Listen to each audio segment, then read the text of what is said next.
बिहार के साप्ताहिक मौसम पूर्वानुमान के इस बुलेटिन में आपका स्वागत है। मैं हूं देवेंद्र त्रिपाठी। आज 1 नवंबर है। 1 से जिस दिन मैं ये वीडियो रिकॉर्ड कर रहा हूं और 1 से लेकर 7 नवंबर के बीच में बिहार राज्य भर में कैसा मौसम रहेगा, आइए जानते हैं। फिलहाल बात करें इस दौरान के मौसम की, उससे पहले एक नज़र डाल लेते हैं उन आंकड़ों पर जो बारिश के हैं, जो इस बार पोस्ट मानसून सीजन में बिहार में रिकॉर्ड किए गए हैं। 1 से लेकर 31 अक्टूबर के बीच में 1 महीना बीत चुका है मानसून के बाद का, और इस 1 महीने के दौरान बिहार में 4-5 ज़िले ऐसे हैं जहां पर बारिश में डेफिशिएंसी रही है। अगर हम ज़िले के हिसाब से देखें तो यहां पर पूर्वी चंपारण में 36% कम बारिश हुई है, शिवहर में 43, सीतामढ़ी में 53, सिवान में 52% की कमी रही है और सारण में 47% की कमी रही है। और इधर शेखपुरा में 42% की कमी रही है। बाकी जगहों पर या तो सामान्य बारिश हुई है या सामान्य से ज़्यादा सामान्य बारिश का आंकड़ा, ये हरे रंग वाले जो ज़िले हैं ये सामान्य बारिश वाले हैं, और इसके अलावा लाइट ब्लू ये सामान्य से थोड़ा सा ज़्यादा है, और ये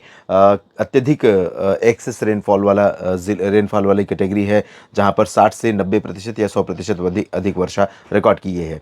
तो ये समस्तीपुर, बेगूसराय, इन सभी जगहों पर काफ़ी अंतर रहा है बारिश में। लेकिन ये कुछ दिनों की बारिश थी, जब मानसून वापस लौट रहा था उससे पहले की बारिश थी, और उस दौरान काफ़ी ठीक ठाक बारिश रिकॉर्ड की गई। उसके बाद से लंबे समय से ड्राई स्पेल जारी है। तो आमतौर पर कई बार आंकड़े झूठे लगते हैं या आंकड़े बेमाने लगते हैं, क्योंकि आंकड़े बताते हैं कि बहुत ज़्यादा बारिश हुई है, लेकिन आपका एक्सपीरियंस होता है कि बारिश बहुत कम हुई है। वजह यह है कि जहां 30 दिन का समय बीता और वहां पर 2 दिनों में अगर जितनी बारिश होती है उसकी 10 गुना बारिश हो जाए, और पूरे महीने भर में आंकड़े तो बहुत सरप्लस दिखेंगे, लेकिन 28 दिन का जो सूखे का प्रभाव है वो कौन बताएगा, वो कौन एक्सपीरियंस करेगा? वो असल में आप एक्सपीरियंस करते हैं, वो आप अनुभव करते हैं, और उसका सीधा नुकसान या फायदा सिर्फ आपको होता है।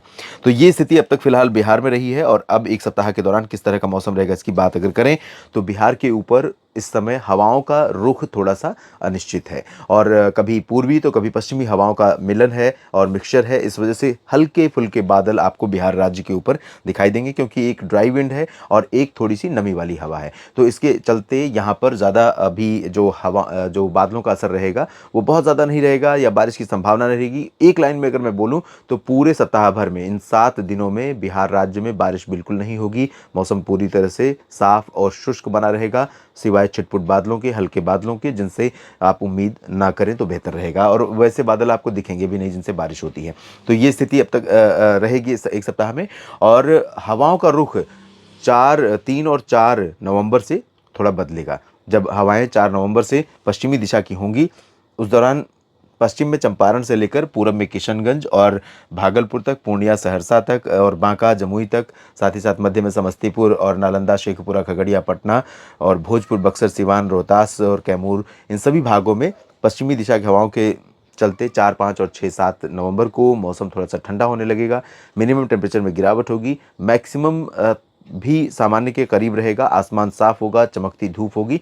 तो ओवरऑल बारिश ना तो आपके काम में व्यवधान डालेगी कटाई और मड़ाई के, ना ही रबी फसलों की तैयारी के लिए आपको किसी तरह से फिलहाल मदद करेगी। तो इस मौसम का ध्यान में रखते हुए, मौसम को ध्यान में रखते हुए आप अपनी खेती का काम करें, बारिश का इंतज़ार ना करें और निश्चिंत होकर के कटाई मड़ाई का काम निपटाएं। आप सभी का लगातार मेरे साथ बने रहने के लिए शुक्रिया, और जानकारियाँ कैसी लगती हैं कमेंट बॉक्स में ज़रूर बताइए। उपयोगी हैं तो लाइक और शेयर कीजिए, और अपने क्षेत्र के मौसम के बारे में भी टिप्पणी कमेंट बॉक्स में ज़रूर करिए। धन्यवाद।